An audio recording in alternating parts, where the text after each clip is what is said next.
वित्त मंत्री निर्मला सीतारमण इस बार का भी बजट पेश कर चुकी हैं। फाइनेंशियल ईयर 25-26 के लिए बजट पेश किया जा चुका है और इस बजट में एग्रीकल्चर पर भी विशेष फोकस सरकार का रहा है।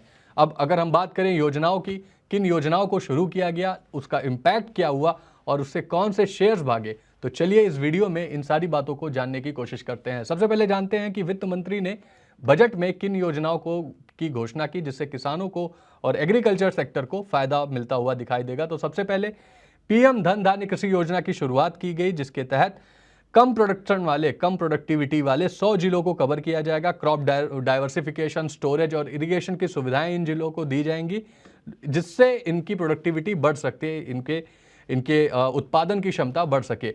इस योजना से तकरीबन 1,70,00,000 किसानों को फायदा मिलता हुआ दिखाई देगा।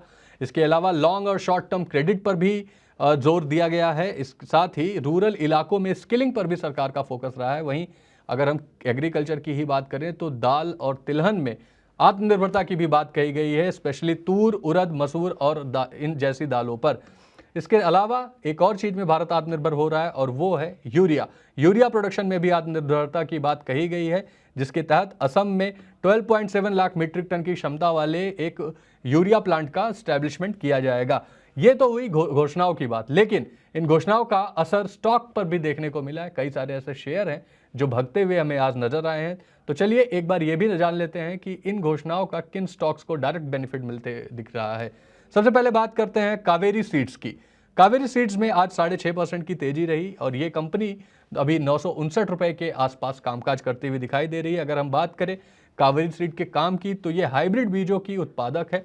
कंपनी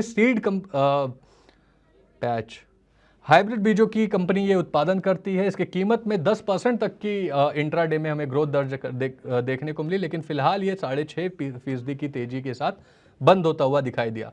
अगली कंपनी है मंगलम सीड्स में भी अच्छी खासी तेजी हमें देखने को मिली। तकरीबन 4% की तेजी आज स्टॉक ने दर्ज की है क्लोजिंग पर।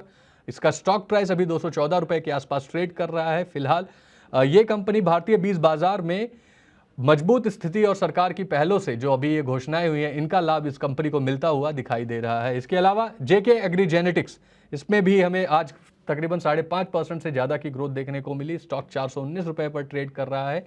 और इसके अलावा यूपीएल में भी हमें अच्छी खासी तेजी देखने को मिली। ये कंपनी सीड टेक और फसल सुरक्षा में ग्लोबल लीडर है। इसके साथ ही यूरिया में भी ये काफ़ी कुछ तक काम करती है और यूरिया में आत्मनिर्भर होने की बात से इस कंपनी के शेयर में आज हमें अच्छा खासा उछाल देखने को मिला। बात करें अगर तेजी की, तो इसमें हमें 9% तक की तेजी देखने को मिली थी। फिलहाल क्लोजिंग पे ये स्टॉक 5.6% की तेजी के साथ प्रीवियस डे से बंद हुआ और फिलहाल इसका ट्रेडिंग प्राइस 599 है। तो ये थी वो कुछ अहम घोषणाएं जो वित्त मंत्री ने अपने भाषण में की एग्रीकल्चर सेक्टर को लेकिन और उनका इन कुछ ऐसे स्टॉक्स जिन पर डायरेक्ट इंपैक्ट पड़ते हुए दिखाई दिया, जिनमें तेजी आज देखने को मिली। आपका इस पूरे मामले पर क्या व्यू है? आप बजट में एग्रीकल्चर को दिए गए आवंटन से दी गई घोषणाओं से कितने खुश हैं? अगर आप किसान हैं तो आप क्या एक्सपेक्ट कर रहे थे और क्या आपकी एक्सपेक्टेशंस पर यह बजट सही उतरा है या नहीं?